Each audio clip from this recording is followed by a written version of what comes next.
दोस्तों, पश्चिम बंगाल में इन दिनों जो हो रहा है वो किसी फिल्मी ड्रामे से कम नहीं है। जहां सबसे पहले फिल्म की शुरुआत होती है 15 साल तक सत्ता में रहने वाले टीएमसी की इस बार के विधानसभा चुनाव में हार से। उसके बाद चुनाव हारते ही टीएमसी नेताओं की बगावत और फिर अचानक 4000 ईवीएम मशीनों में आग लग जाना और उसके बाद आधी रात करीब 3 बजे टीएमसी सांसद अभिषेक बनर्जी के घर का ताला तोड़कर पुलिस का उनके घर में घुस जाना, तलाशी लेना और फिर ममता बनर्जी की पुलिस से बहस होना। ये सब कुछ किसी फिल्म की स्क्रिप्ट से कम नहीं लगता है, लेकिन जिस तरीके से 4000 ईवीएम मशीनें जली हैं, उसके बाद सवाल उठा कि ये आग लगी है या फिर आग लगाई गई है। इसी सवाल पर अपनी इस स्पेशल रिपोर्ट में आज करेंगे चर्चा। नमस्कार, मैं आकांक्षा और आप देखना शुरू कर चुके हैं 4PM न्यूज नेटवर्क। दोस्तों, पश्चिम बंगाल की राजनीति इस समय दो बड़ी घटनाओं को लेकर उबाल पर है।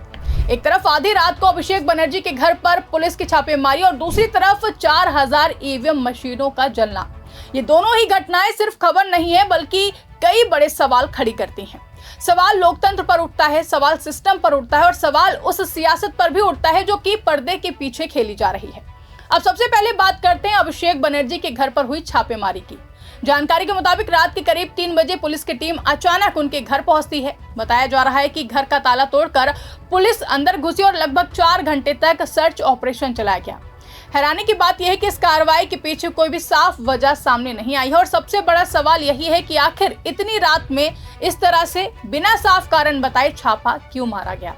ये मामला इसलिए भी ज्यादा गंभीर हो जाता है क्योंकि इससे ठीक पहले कोलकाता हाई कोर्ट ने अभिषेक बनर्जी को राहत दी थी।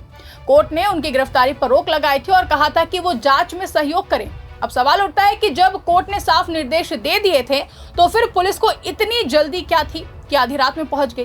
क्या ये कानून के दायरे में रहकर की गई कार्रवाई थी या फिर इसके पीछे कोई राजनीतिक दबाव काम कर रहा था। इसी बीच जैसे ये खबर फैलती है, टीएमसी प्रमुख ममता बनर्जी तुरंत ही मौके पर पहुंचती हैं और बताया जा रहा है कि वो बिना देर के सीधे अभिषेक बनर्जी के घर पर पहुंची और पुलिस से तीखी बहस भी हुई है।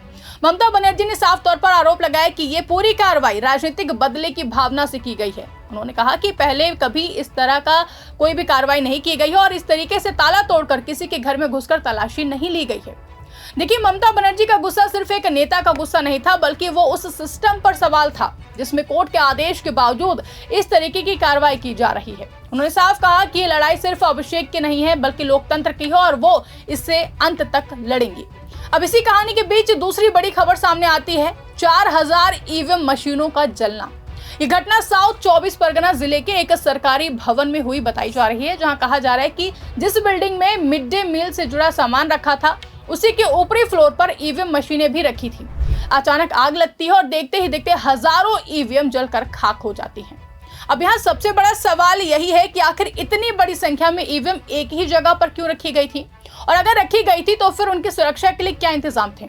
अगर आग नीचे लगी थी तो फिर वो 8वीं और 9वीं मंजिल तक कैसे पहुंची और सबसे जरूरी सवाल कि ये सिर्फ एक हादसा था या फिर किसी बड़ी साजिश का हिस्सा। क्या ये वोटों का डेटा मिटाने की कोई साजिश थी।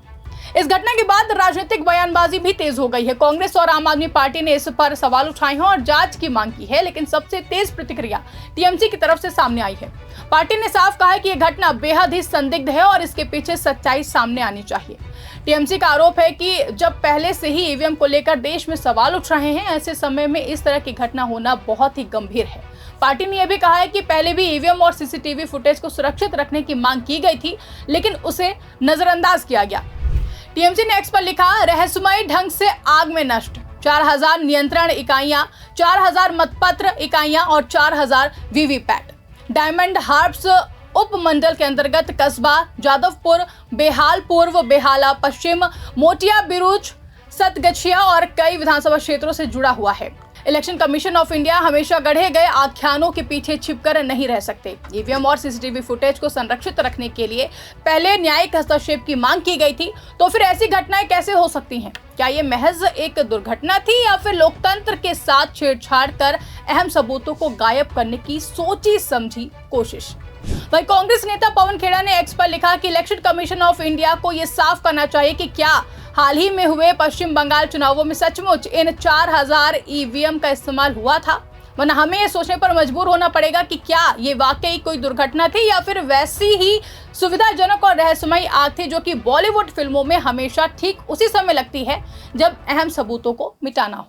जबकि आम आदमी पार्टी की ओर से लिखा गया कि 4000 ईवीएम का कोलकाता के अलीपुर स्थित सरकारी भवन में जलकर खाक हो जाना कोई सामान्य घटना नहीं है। बंगाल में कुछ ही समय पहले विधानसभा चुनाव हुए थे। आखिर ऐसा क्या हुआ कि एक सरकारी भवन में इतनी भीषण आग लग गई? आग कैसे लगी और हजारों ईवीएम इस आग की चपेट में कैसे आ गई? भाजपा जवाब दे। यानी कि दोस्तों, विपक्ष बीजेपी और चुनाव आयोग से 4000 ईवीएम मशीनों में आग लगने के पीछे की वजह पूछ रहा है और शक जता रहा है कि ये आग लगी है या फिर लगवाई गई है। हालांकि सवाल यह भी है कि क्या ये सब कुछ विपक्ष को दबाने के लिए किया जा रहा है? क्या ये एक मैसेज है कि जो भी सवाल उठाएगा उससे इस तरह से निशाना बनाया जाएगा? क्योंकि जिस तरीके से छापेमारी की गई और जिस तरीके से ईवीएम की घटना सामने आई है वो कई शक पैदा करती है। अब अगर इन दोनों ही घटनाओं को एक साथ जोड़कर देखा जाए तो फिर तस्वीर और भी ज्यादा साफ होती है। एक तरफ अभिषेक बनर्जी के घर पर आधी रात को छापा और दूसरी तरफ हजारों ईवीएम का जलना। क्या ये सिर्फ संयोग है या फिर इसके पीछे कोई बड़ी रणनीति काम कर रही है? और जिस तरीके से विपक्ष सवाल उठा रहा है कि आग लगी है या फिर आग लगाई गई है, इसको लेकर भी कई तरीके के सवाल उठ रहे हैं। आपको बता दें कि ममता बनर्जी और टीएमसी का साफ मानना है कि यह सिर्फ प्रशासनिक कार्रवाई नहीं है बल्कि एक राजनीतिक खेल है। एक ऐसा खेल जिसमें विरोधियों को कमजोर करने की कोशिश की जा रही है और इसी वजह से ममता बनर्जी खुलकर सामने आई है और उन्होंने इस लड़ाई को लोकतंत्र की लड़ाई बताया है। अब देखना यह होगा कि इन दोनों ही मामले में जांच क्या कहती है। क्या सच सामने आएगा? क्या यह साबित होगा कि ईवीएम जलना सिर्फ एक हादसा था या फिर यह किसी साजिश का हिस्सा था? और सबसे जरूरी सवाल कि क्या अभिषेक बनर्जी के घर पर हुई कार्रवाई सही थी या फिर यह सत्ता का दुरुपयोग था? ये सवाल सिर्फ पश्चिम बंगाल के लिए ही नहीं है बल्कि पूरे देश के लिए है, क्योंकि जब लोकतंत्र पर सवाल उठते हैं तो फिर असर सिर्फ एक राज्य तक सीमित नहीं रहता है। इसलिए जरूरी है कि इन सवालों के जवाब मिले और सच सामने आए। तब तक के लिए सवाल बना रहेगा कि आखिर इन 4000 ईवीएम में आग लगी है, ये जलाई गई हैं या फिर जली हैं खुद से? आपको क्या लगता है? कमेंट करके हमें जरूर बताएगा। फिलहाल के लिए इस खबर में बस इतना ही। ऐसी ही तमाम बड़ी खबरों के लिए आप बने रहिए और देखते रहिए 4PM न्यूज नेटवर्क। धन्यवाद।